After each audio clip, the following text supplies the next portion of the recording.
on 0808 178 7178.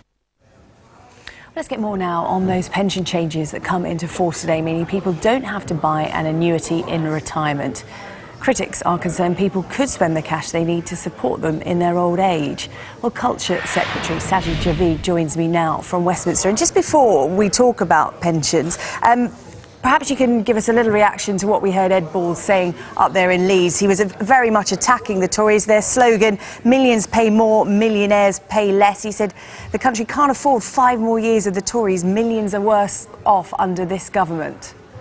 Well, as usual, it's a complete load of rubbish from Ed Balls. You remember, this is the same person, the Shadow Chancellor, which for years said our economic policies wouldn't work. But as a result, we have a much stronger economy, the fastest growing economy in the G7 last year. We have an employment rate which is the highest since records began. We are the jobs factory of Europe, 1,000 jobs being created every single day over the last 5 years. Now, I want that to continue, and if any of your viewers want that to continue, they know that actually it's sticking with David Cameron and his long-term plan. If we listen to what Ed Balls say, we'll go right back to where we were in 2010. OK, well, that dealt with that one. Let's move back to pensions then. It's been called Pension Freedom Day. Explain to us exactly what is happening.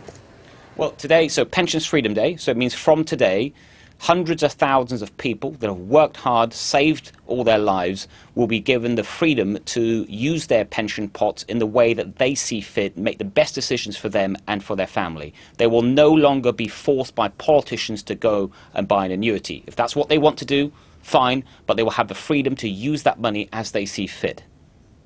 It's very much relying on people to spend their money sensibly, isn't it? What happens if you spend a lot before you die? What's the fallback? Can people still claim benefits? Will government benefits fill the gap? Well, of course, yeah, everyone has the access to the state pension, and that doesn't change. And in fact, under the Conservatives over the last 5 years, the state pension has risen by over £900 a year. So it's £900 higher a year than it was back in 2010. But more importantly, I trust people with their savings. I think people that have been responsible enough to save all their lives, to put that money aside, are responsible enough also to spend that money. You know, when this change was announced over a year ago, I remember Labour politicians standing up in a very patronising way saying people cannot be trusted with their own money. I think just because someone's turned 55, it doesn't mean to say they suddenly become irresponsible. It's the Conservative way, which is to trust people and let them do the right thing for themselves and for their families. They might not be irresponsible, but all of a sudden they might find themselves with this big lump sum of cash that they want to get their hands on and then perhaps don't know the best thing to do with it. Is the government offering advice to these pensioners?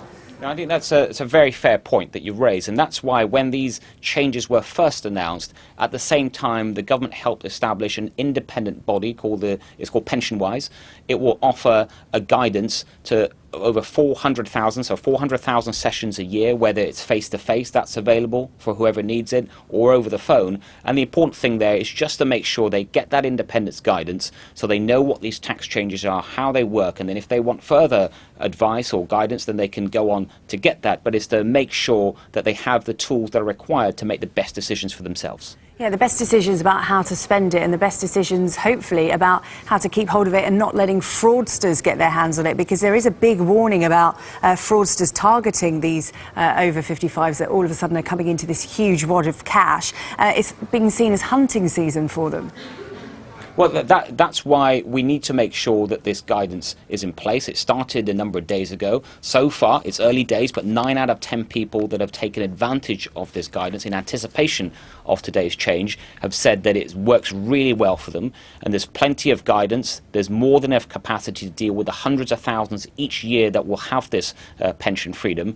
And this guidance will stay in place. But again, I think that we should always remember people that have saved their working lives, put some money aside every month, month after month, when they could have spent it and not put it aside into their pension plans. I think those are the most responsible people that will actually make the right decisions for themselves and their families. OK, Culture Secretary Sajid Javid, thank you very much for joining us here on Sky News. Thank you.